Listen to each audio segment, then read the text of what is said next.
Mark ndoj nga Puka ka gjetur një mik italian si Massimo dhe një thesar prej vërteti. Nga një emigrant i thjesht në kufin të mbijetesës, ai sot ka në dorë pasurinë e mikut të tij, që është një sipërmarrës i suksesshëm në kryeqendrën e Italisë. Mark Ndoj është një nga ata shqiptarët e shumë që ka provuar të ndërtojë jetën jashtë Shqipërisë, që në fillim të viteve 90, atëherë kur largimi ishte vetmja shpresë për të mbijetuar në një vend të rënuar ekonomikisht. Të gjitha vojtet e tij janë shpërblyer sepse sot ai mund të quhet pa frikë, si një nga shqiptarët më me fat. Kur thuaj se të gjitha mundësitë për të ndërtuar të ardhmen ishin shuar, ai gjeti një mik të vërtet, i cili ndryshoi tërësisht jetën. Te ka një mesazh për ty në Klan TV, ai tregoi historinë e njohjes me Massimon, një sipërmarrës i suksesshëm italian në fushën e hotelerisë. Prej disa vitesh Marku është bërë krau i tij i djathtë dhe ftesa për të falendëruar në program ishte me pakta që mund të bënte për të. Por si nisi aventura e Markut, që në vitin 1992 ai provoi të ndjekte të njëjtat shtigje të rrezikshme si mijëra shqiptar të tjerë, duke kaluar ilegalisht nëpërmjet maleve drejt Greqisë. Sa herë prekte tokën e lene, ai binte prej torturave të ushtarëve grek.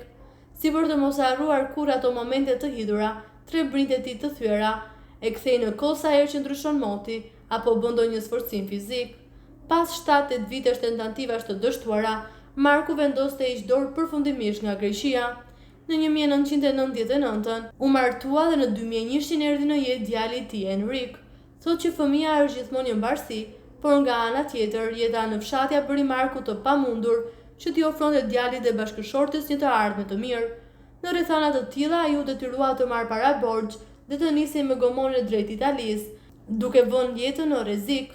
Nuk e dinte as ku të shkonte, e nuk dinte as të komunikonte italisht, por si një person që nuk ishte çfarë të humbiste, u nis nga Bari drejt Romës. Për 9 muaj jetoi te djali i Xhaxhait dhe çdo ditë dilte tek një shesh për të kërkuar punë dhe për herë kthehej bosh. Larg familjes dhe djalit që po rritej pa e parë, Marku vendosi të kthehej në Shqipëri, meqense nuk po arrinte të gjente një punë siç shpresonte në Itali.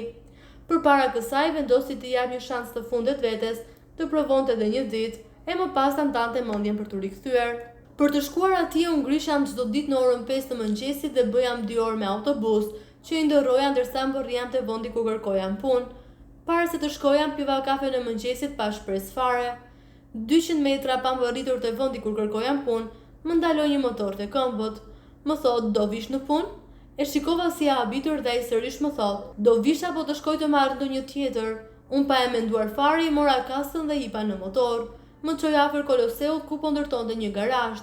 Më la aty dhe iku, nuk bisedova fare. Aty ishin 2 romun, mjeshtra dhe unë bëja ndihmësin e tyre, dhaç dhe pastrime. Pas 2 ditësh që mbaroi puna, vjen më jep para dhe më përshëndeti për të ikur. Mendova që t'i kërkoj përsëri punë. Ai më tha që nëse ke nevojë për punë, kam sa të duash.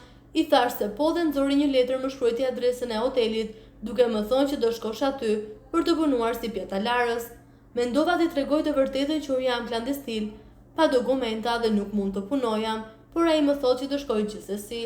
Të nesme shkova në hotel dhe pash ishte një hotel me 5 hyje në një zonë ku zakonisht rrinin personat VIP. Më vinte turp të futesha brenda dhe e mora në telefon. Ai më tha që të futesha brenda tek hoteli, por unë nuk u futa, derisa doli ai vetëm më mirëte. I tregova historinë e jetës time, vuajtjet që kisham kaluar për të ardhur në Itali dhe vendimin që kisha marrë për të rikthyer në Shqipëri nëse nuk gjejam punë. Ai tha se çdo gjë do rregullohet, vetëm vdekja nuk ka zgjedhje. Massimo nuk më tregoi që në fillim Marku që ai ishte pronari të gjithë hotelit luksoz dhe në këtë mënyrë ata flisnin lirshëm si 2 miq. Marku filloi punë si pjatalarës dhe pas 4 ditësh Massimo i tha që do të punonte me kontratë të rregullt. Disa ditë më vonë rastësisht Marku zbuloi që Massimo në të vërtetë ishte pronari i hotelit. Edhe për 9 muaj vazhdoi si pjatalarës, por sërish shumë i kënaqur. Një ditë Massimo i tha që do të punonte në një nga lokalet e tij në qendër të Romës dhe i prezantoi me pjesëtarët e familjes. Që në ato kohë Marku ishte bërë një njeri i besuar dhe Massimo e ndihmoi të bëhej dokumenta dhe të sillte gjithë familjen në Itali, bashkëshortin me djalin, vëllezërin, motrat dhe dhëndurët. Fisi Ndoj thuaj se ishte adoptuar nga bujaria e zotërisë italian, i cili u ofroi një të ardhme që as në ëndër nuk e kishin ëndërruar. Besnikëria dhe ndershmëria në punë nga ana e Markut e bën Massimon që pas 4 vitesh t'i ofronte djalit nga Puka që të ishte ortak në bizneset e tij. Bujaria e Massimos Arriti kulmin kur vendosi emrin e Markut mes listës së pasardhësve të tij, të cilët do t'ju trashëgonte pasurinë.